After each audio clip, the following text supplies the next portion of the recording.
when I went with this Bogo and this Tehillah, whatever, there's a whole bunch of you over here, Chevy Wider, okay, all these people, I took with them to Poland, and I said to Rabbi Bullman, I don't want any more drama. Please, enough drama, I get it, okay, every time I go to Poland, crazy stuff happens to me, enough is enough. Let's do a nice trip, enjoy it, teach these young ladies, nothing crazy should happen. The next day, the war breaks out. Oh my gosh, okay, so here I am, stuck with Derek Hamina in the middle of a war, and I cannot get back home. I have become the homeless person. So I learned a lot of things. One of them is what Rav Bullman always teaches. You heard him talk about Prav and Golos. Prav and Golos is a Hasidic term, but the Vilna Gaon used to do it as well, is that you do what's called self-imposed exile. And there's many reasons why you should go into exile, al-pi Hasidus and other reasons, but the simplest of all is to teach you, how does that song go from that, what's it called, not Snow White, the Snow King. Oh my gosh, I'm so, Let It Go, what's that from? Where's that? Frozen. What? Frozen. Okay, Frozen. I apologize, I'm sorry, I'm just a British nerd that teaches Torah. And Frozen. Was it Frozen 1 or Frozen 2? Frozen 1. It's just plain Frozen, not like Just frozen Frozen, yogurt, just no, just Frozen. No, just Frozen. Okay, so Frozen, there's a song called Let It Go. Let It Go, okay? So, yeah, sometimes in life you have to learn to let things go. So one thing I learned last week is just to let it go. I have been, Hashem is teaching this, like, really, Menachem Nissel, do not make too many plans in your life, because it's not going to help you. It's not going to help you. It's an interesting thing. I feel that out of all of the United States of America, after New York, Miami is where I have the most connections. And I figure I'll come to Miami and I'll do a GoFundMe, help poor Israeli refugee, help me get back home. So I'll have a bunch of classes, I'll give a bunch of Torah classes. So for some reason, Motzai Shabbos worked out. I just want to thank the Bogomilskys once again. But Thursday night, what's the big deal? Somebody somewhere should be able to sponsor me on Thursday night. NMB was closed. They're having a big kenes for the matzav, so that was out. And then there's like I have a lot of friends in Sunny Side Up. I always get this mixed up. Scrambled. What? There's Sunny Isles and Surfside. Okay. I just remember whatever it is. By the way, I'm so tired and I'm so literally, I don't know why, but when I think of Sunny Side Up, I flew yesterday on Spirit Airlines. I always thought that Wizz Airlines had the worst color scheme, but oh my gosh, they decided, let's take the ugliest yellow and the ugliest blue and put them together. Okay, anyhow. So what happened was, nothing worked out. I wasn't able to make it to any share on Thursday night, and then unfortunately, one of my wife's closest friends, Selena Ravinsky from St. Louis, passed away. Her husband is a very close friend of mine in the Shtickle Talmud, and Hashem wanted me to be at that Levaya. I got to speak, had the schus to speak at gave a hisped at the Levaya, and for many reasons it was very important for me to be in St. Louis. And I realized Kodesh Baruch Hu once again is saying to you, you try all these things, you got everything figured out, nothing's going to work out for you on Thursday night because I need you in St. Louis. The same thing happened a week ago. I'm just telling you because a lot of you know who I'm talking about. A week ago, I tell Navatal, Mazel Tov on your wedding. And I wish I could be at your wedding, but the chance to be at your wedding is literally 1 in a million. I'm not going to come to Miami. I'm going to be in England, and then I'm going to be in Israel, and then I'm going to be in Italy, and in the between, I'm going to be with my family. And guess what? I went to Navatal's wedding. It was fantastic. It was a great feeling. I don't know what it is. I come in there. I speak to all these important-looking people. It says, "Can I speak to the bride?" She says, "No. The bride is busy." She looked at me. I says, "I think the bride's going to want to speak to me." So I just brushed past them, and what's her name got me in? Abby Kislassi got me in to the holy behind-the-scenes thing. And Baruch Hashem, I got to do the mitzvah of Hachnasas Kala on steroids. It was the most incredible feeling. So Hashem's got a plan for everything. Hashem figures things out. So the first thing I learned over the last 2 weeks is basically straight out of a Disney. Have you finished your French fries, Chana? Okay. The first thing is called let it go, right? Just let it go. Because Baruch has got to write the narrative. The second thing that I learned is that Akash Baruch Hu, he's for sure, if he had, I mean, obviously it's fair to say, if he had a nationality, he'd be British. Because he has British humor, there's no question about it. And I found out that dark humor actually works. For those of you that live in Poland, a lot of dark humor. And in Israel, what my family is going through, and there is a lot of suffering, it's very, very hard for us to imagine, day in and day out, to be constantly in an unstable situation. Your kids, and all my grandkids are sleeping in those little things over there. The big joke in my family is that Hashem arranged that Abba should not be in the country because he literally would have preferred to die than to be stuck with his neighbors and see them in their pajamas. Okay, I have this secret fantasy that one of my neighbors has matching striped pajamas. And I don't want to know if it's true or not. Okay? From a specific store in England called Marks and Spencer's. I don't know why, I just see him wearing them. And the thought of actually seeing it in real life freaks me out. And it's just a Baruch Hu, through his tremendous wisdom, saved me from doing what my wife sees every single night, is they basically are building has a pajama party.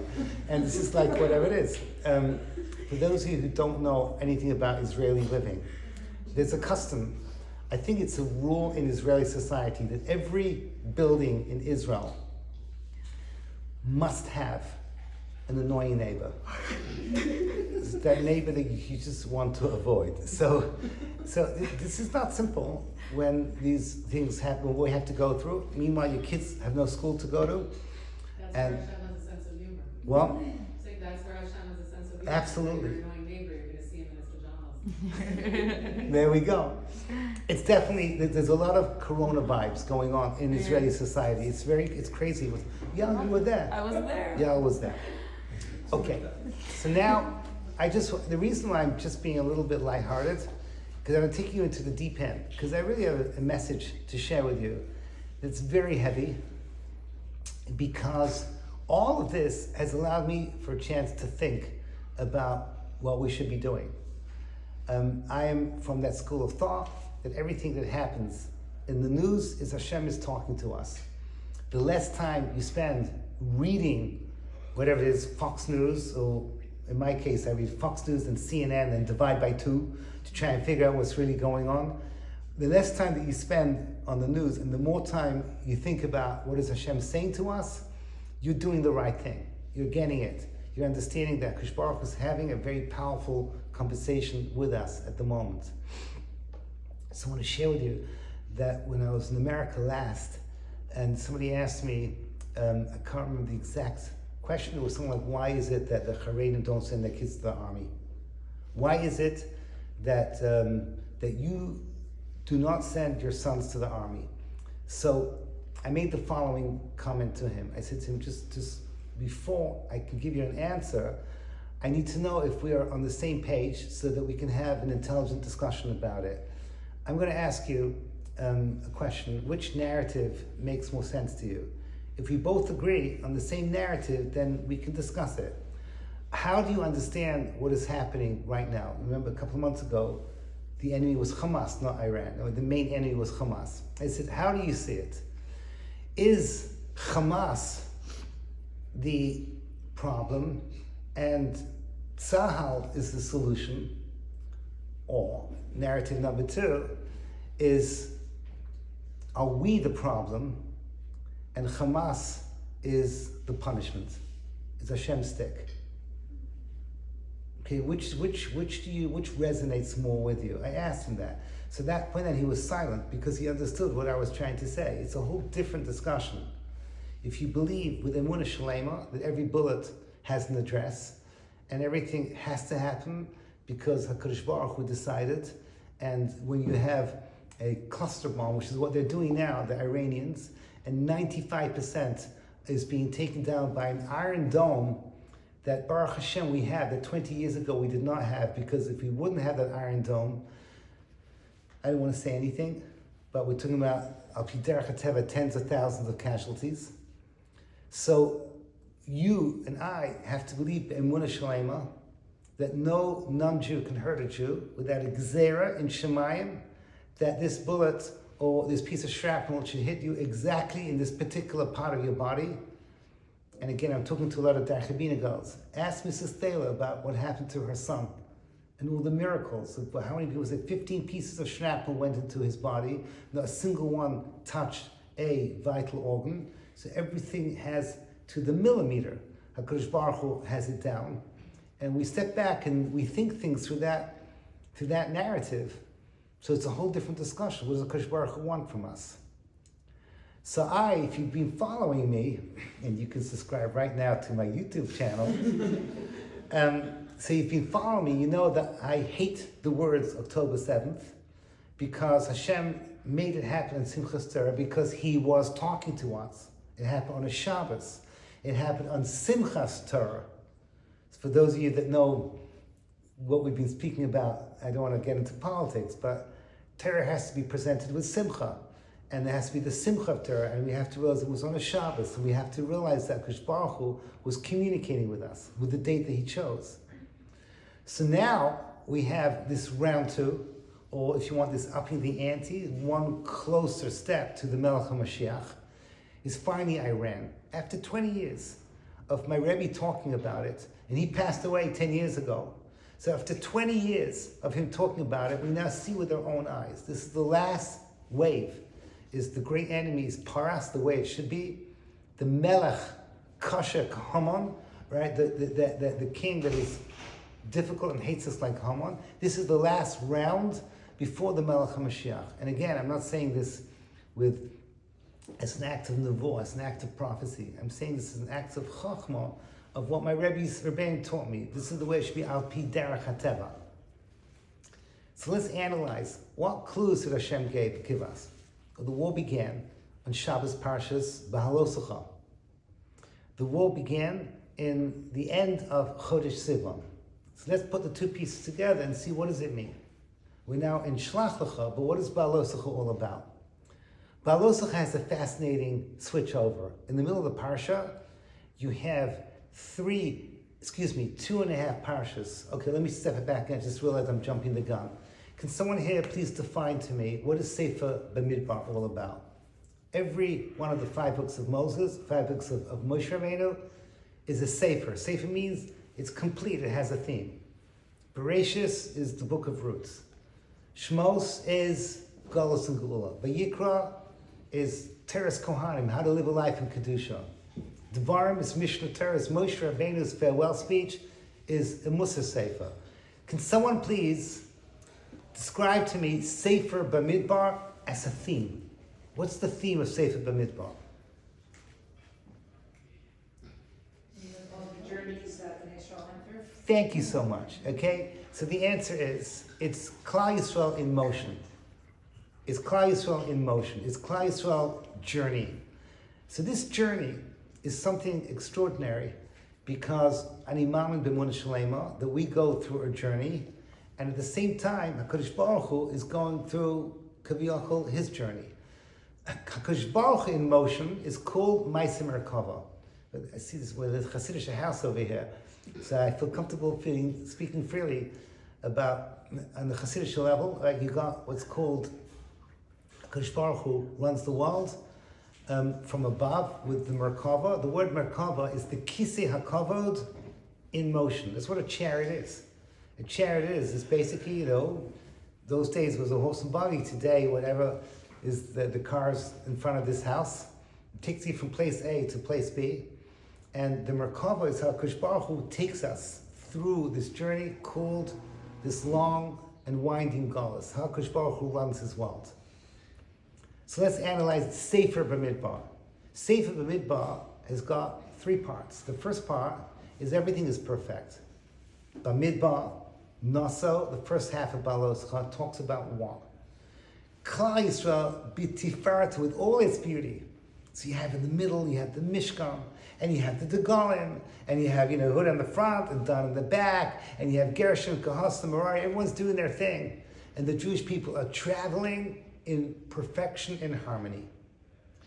And then you have two psukim, which we'll get back to in a moment, Vayi ben Aaron and Shuva Hashem. And then afterwards, the Jews are complaining. Guess what? The first complaint of the Jews is about what topic? Food. Duh. Go back to your French fries. Okay, that's it. Okay, this is it. Klal Yisrael, it's it. We're complaining about food. And then it goes off the deep end, which is this week's parasha, Shelach Lecha, where we reject Eretz Yisrael and we reject everything. This is what created the first Tisha B'Av. And next week, which is Kairach, we already started reading. Kairach is already machlekes within Klal Yisrael. Klal Yisrael is imploding. This is the new thing. And then it gets all the way from worse to worse until you get to Parshas Pinchas, where you literally have the Benos Midah, which is intermarriage. Klal Yisrael is going downhill. What's the switch over? The switch over is two psukim. Vayi ben Aaron, v'yem Hashem shuva b'nei Yisrael. We say it over before and after Kriyas HaTorah. Now, what are those two psukim all about? A great tzaddik called the Chidah. The Chidah, my Rebbe Rav Moshe Shapira used to always say, was like the Sephardic version of the Vilna Gaon. Genius beyond comprehension, wrote dozens of Svarim. It's just the Vilna Gaon sat in Vilna, and the Chidah was always traveling himself. And he said these two psukim used to be many, many chapters long. That's why Chazal tell us that really and truly there's 7 books of Moses, because Bamidbar is divided into 3 Svarim. Everything traveling normally, everything traveling dysfunctionally, and these 2 psukim in the middle, which was once a huge sefer. I'm going to tell you right up front what it's all about. What it's all about, Vayi ben Aaron, listen to the words, Vayi Moshe, Kuma Hashem, get up, V'yafutzu oivecha. Let your enemies be dispersed. V'yanusu misanecha, those that hate you should flee. What enemies are we talking about? We're in the middle of the midbar. The only enemies are scorpions and snakes. What are you talking about? So the Sparna says, no, we're talking about once you get into Eretz Yisrael. It doesn't make sense, because we're talking about the Jewish people traveling. And once you cross over the Yarden, everything settles down. So what exactly is this traveling via Futso Evecha? So the Chidah explains, this is the HaKadosh Baruch Hu runs the world on a higher level, on a way that's beyond comprehension, in a way that we cannot understand what is happening upstairs. And this is what he's doing in Golus. Like I said in my opening 15-20 minutes of making fun of you people, is that HaKadosh Baruch Hu has this Hanhaga Elyena, and we're in his good hands. And somehow or other, look where we are now. And Baruch Hashem, as the Ramban says, throughout Golus, Hashem has been good to us. We've always had it better than our non-Jewish neighbors. In Chod Hashem Kitov, we have gourmet Chol Yisrael pizza for us to eat. And behind me, I secretly know, is a tequila collection. So Klal Yisrael is doing extremely, extremely well. Okay, Hodel Hashem Kitov. So what's my point? My point is that these 2 psukim is how HaKadosh Baruch Hu is fighting for us upstairs. He's taking care for us upstairs. Let me translate to you into a language that we can all understand. Hashem's got this. Hashem is totally in control. The question is, are we doing our part as the partner to HaKadosh Baruch Hu in helping him make this transition to the world of Mashiach as smoothly and as quickly as possible? So I'll show you how we can figure this out. Let's ask ourselves, and by the way, I just want to point out the Balaturim. I don't have it in front of me. There's a whole bunch of gematrias and remozim. Vahi bin Soyer ha'aron. The aron lifts up what? The Balaturim says, based on the Medrash, that the Merkava hel yaina.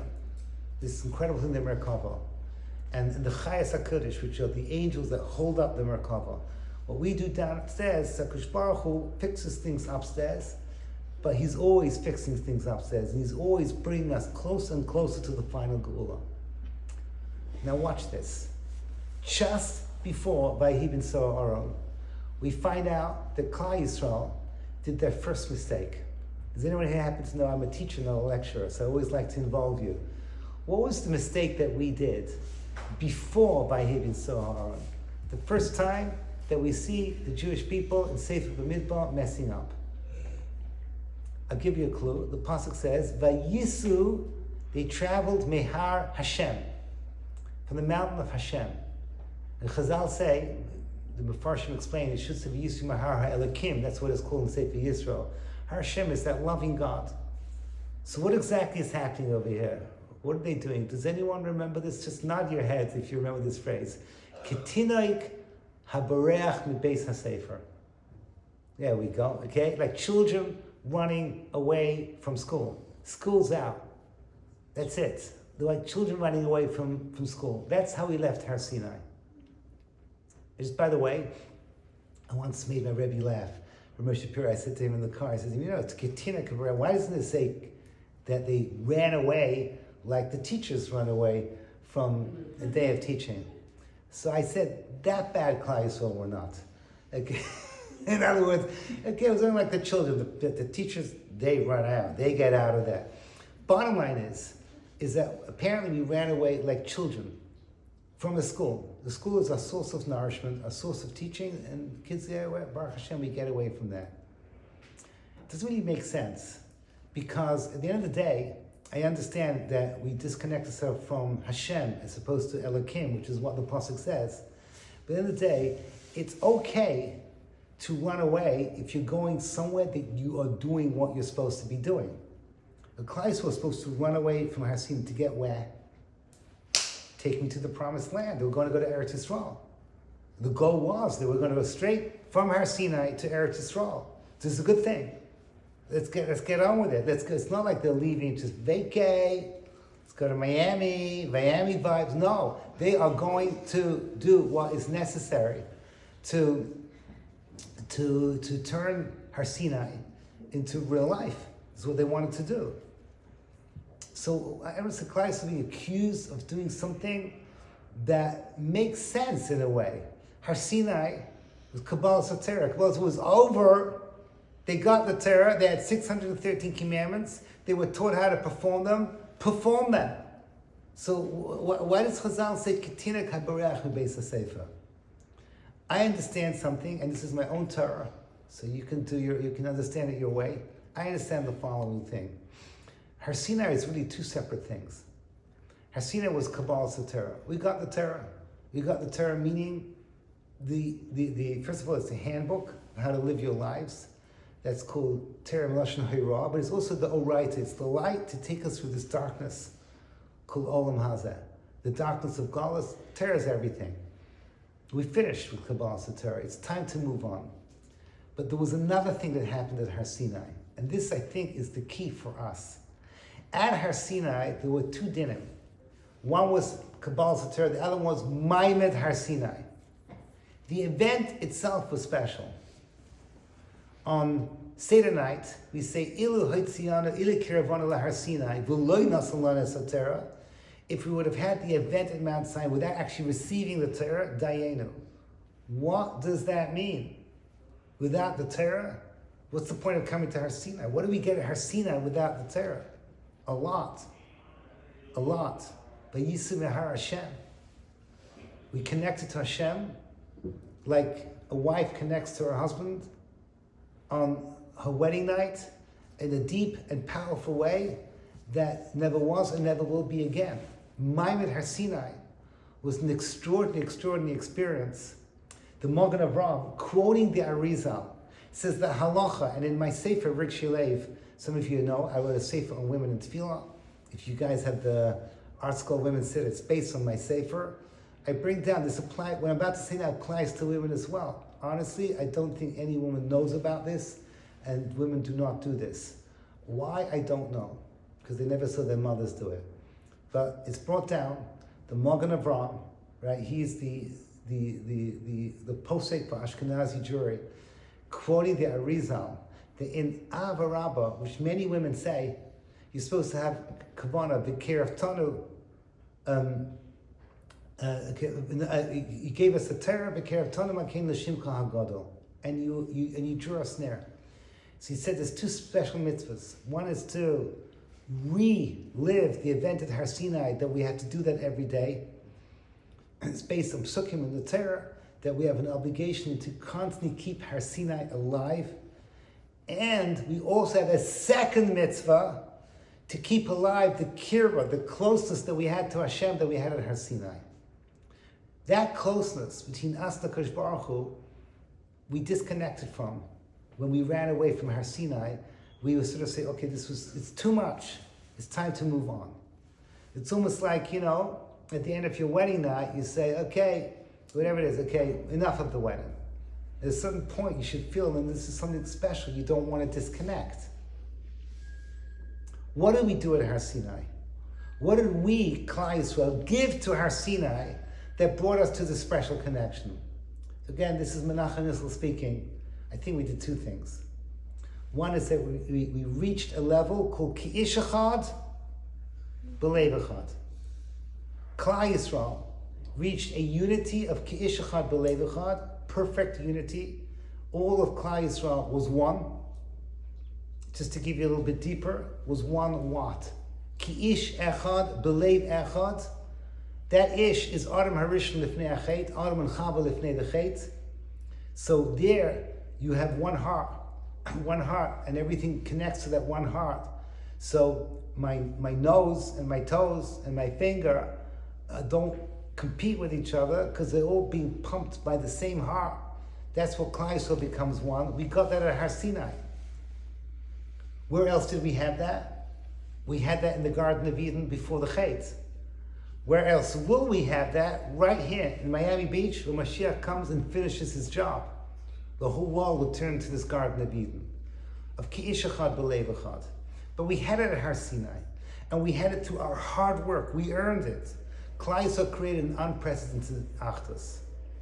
The second thing that we did at Har Sinai is that we took that phrase I said before, was it let it go? From snowflake? What's it called? From frozen, froyo, whatever it's called, okay?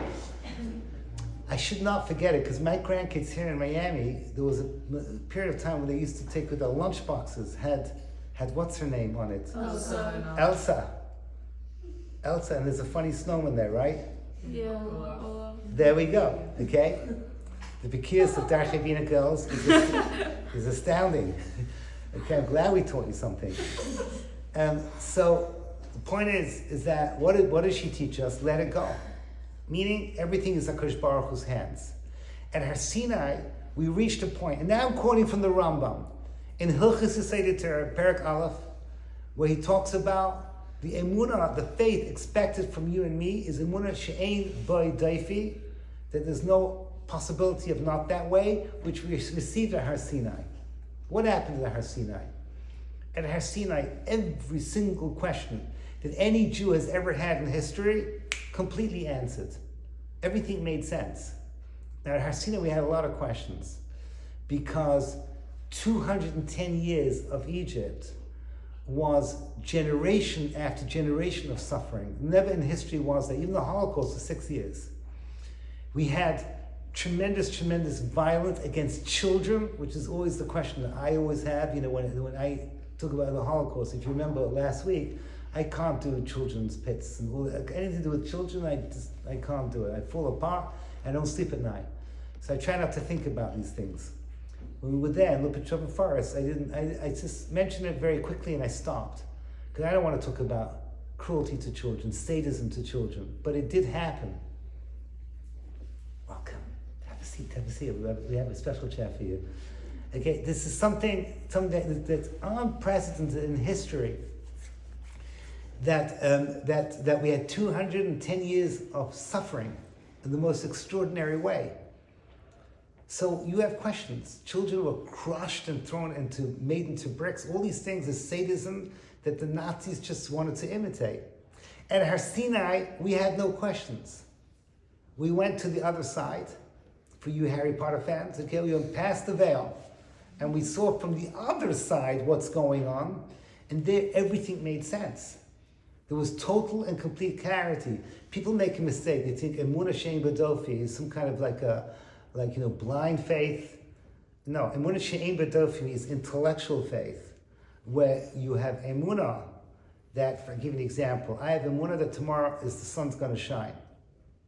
That's not a It's not like, I believe the sun's going to shine tomorrow. I know the sun's going to shine tomorrow. It's a certain moment you have total and complete understanding of everything. In this world, we only had that at Har Sinai. We had it in the Garden of Eden. We will have it in the world to come. And there's one other place where you have it, which is in Shemayim, right now. When people die, they have total and complete clarity.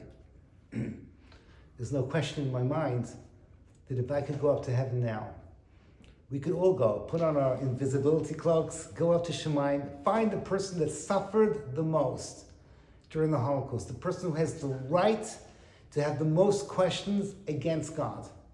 If we could find that person and ask him, like was it worth it? He would look at you like, well, señorita el loco. What are you thinking? Okay, I'm sorry, I should say señora el loco. Okay, but what are you thinking? Do you see what I have here? Forever and ever and ever and ever. This is the world to come. This is infinity. I have everything. I don't even know what you're talking about. Those 6 years is irrelevant. It's like asking, where's Yael? It's like asking your mom, okay, under the chuppah, was it worth it? It says, what? All the pain that your sister gave her when growing up? She said, I know what you're talking about. Look what I have. Look at the wealth of joy and nachas I have at this moment. The pain of childbirth, again, it's not for me to talk about, but has a beginning, has an end. And then you have, under the chuppah, you're not thinking about that. You're not thinking about regretting bringing her into this world. I'm talking about when you did a good job with this young lady. And you're so proud of her, everything about her, everything's a perfect moment. At that moment then, you don't think about things that went wrong. In Olam Haba, forever and ever, you have this incredible, incredible joy. It's what Miriam Klein was speaking about. Remember that? From a few seconds of pain, how much joy you get. So let me summarize what I said over here. Let's go over this one by one. What is Ki'ish Echad B'Lev Echad? You and I have a challenge to go back to the world of before we started to mess up. We need to reconnect to Maimed Har Sinai. Every morning in our davening, we say this, the Kirov Tanu. We want that Kirva back, but that Kirva does not come automatically. The first thing we have to do is that you and I have to get on with each other. It's very easy for you and I to get on with each other, because everyone in this room is instantly likable. Maybe not Lana. Okay, but everyone else, okay. Sorry, okay. It's an inside joke for those listening on Torah Anytime. Inside joke. Okay, anyhow. But this is it's instantly everyone gets on with everybody else. You know what it means, Ki'ish Echad B'Lev Echad? I always talk about the simplest chesed that you can do 10 times a day, and is give compliments. People don't realize you have a power to give compliments. Lena's the best. Just want you to know, honestly, Mom, are you listening to me? We're on the plane, flying from Warsaw to Miami International, and the stewardess hangs out with us for about 15 minutes.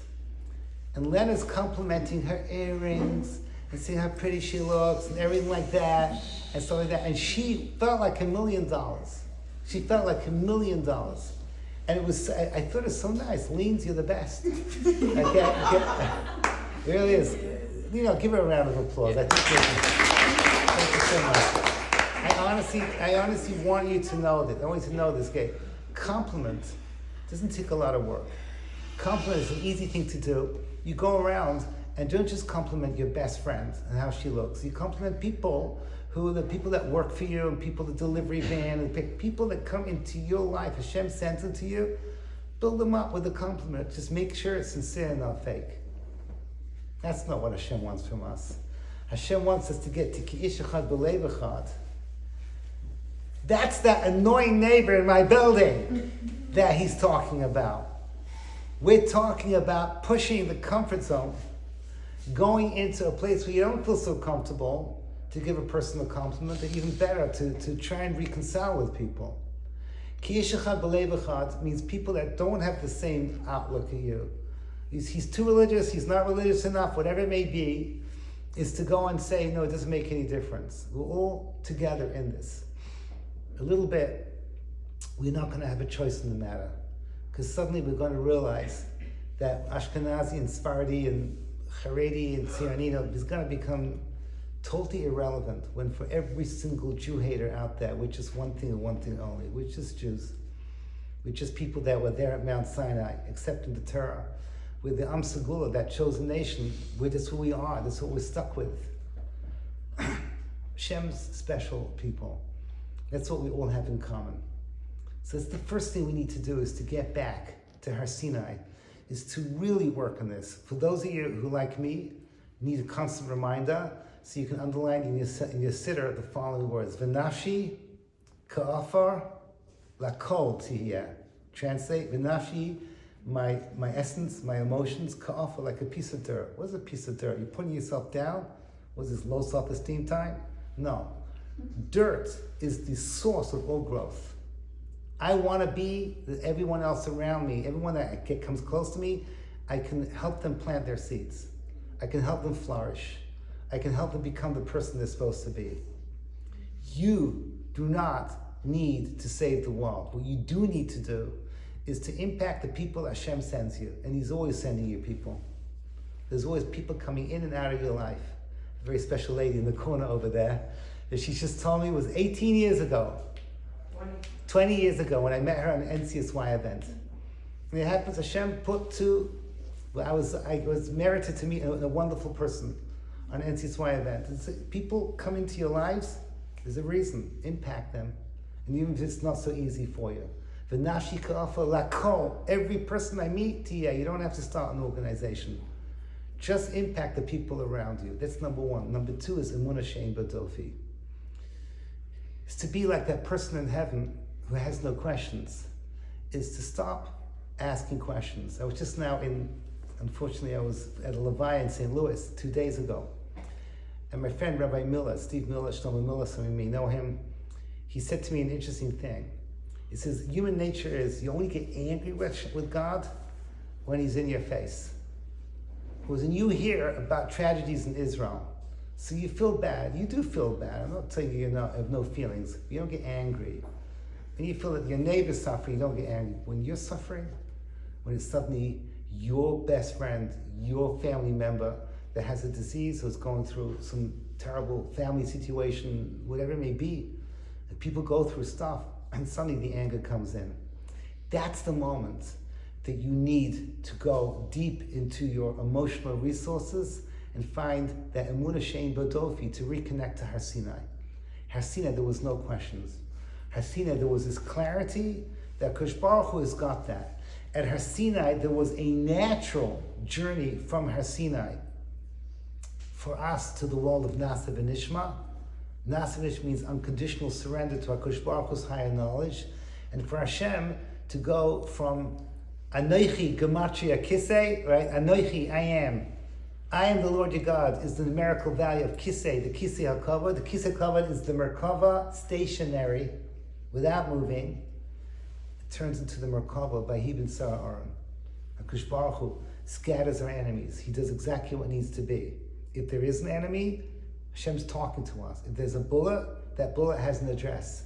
Everything is a HaKadosh Baruch Hu having a conversation with us. For my Poland goes, how many times did I say to you, you go to Poland, you only focus on two things. Forget the Germans, forget the Nazis, forget the Americans and the British, forget where were the Poles and the Hungarians and the Ukrainians. Just talk about Klal Yisrael and HaKadosh Baruch Hu and a very intimate, private conversation that has been going on for 2,000 years and is now coming to its closure.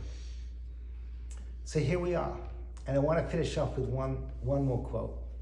It's a little scary, but I'm going to read it to you.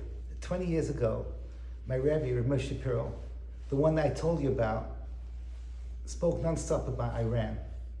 So last week, I'm reading this out publicly now, last week, somebody pointed out, they just published his classes on Mashiach from the 10th chapter of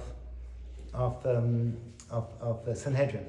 Basically, he gave, I think maybe 300 or 400 classes on about 10 pages of Talmud. It was very, very deep, and somebody wrote it up. It's actually a friend of my son, wrote it up into a beautiful book. I bought the book. I have no time to read these things. So somebody sent me a photocopy of one page, and I realized I had it, so I just want to read to you what he says. Just to give you some background. The Talmud says on Sanhedrin 98b, Tzadi Chesed Beis, Yesi v'lo yachmena. Ullah, Rabbah, all these great rabbis, they say, the period before Mashiach, I want to get past it. I don't want to go through it. It's going to be tough. I want to get past it. I don't want to go through it. So I told you already that the period before Mashiach is divided into two parts. One is Esav, which is the Holocaust. That's behind us. It's the mass killing of Jews. And then comes Yishmael. Yishmael is an enemy, a bitter enemy, called the children of Ishmael.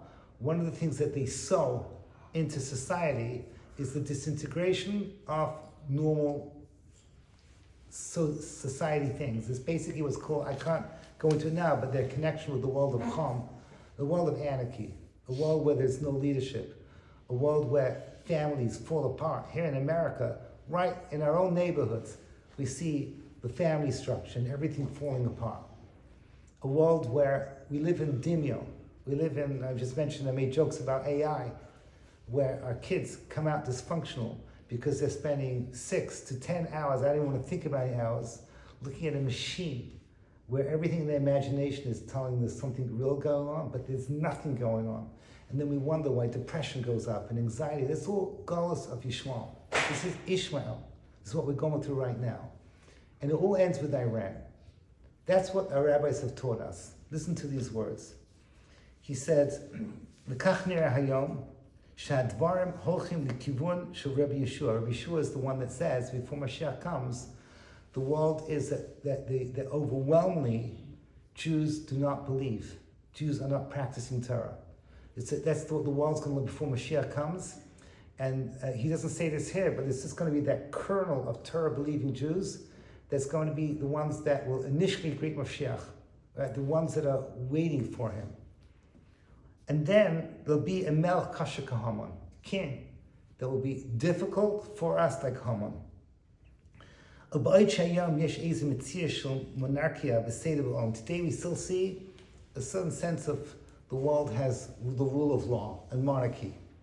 There's going to come a time, and Rav Moshe Shapira was not speaking prophecy, he was just using his common sense, what he sees the Chazal.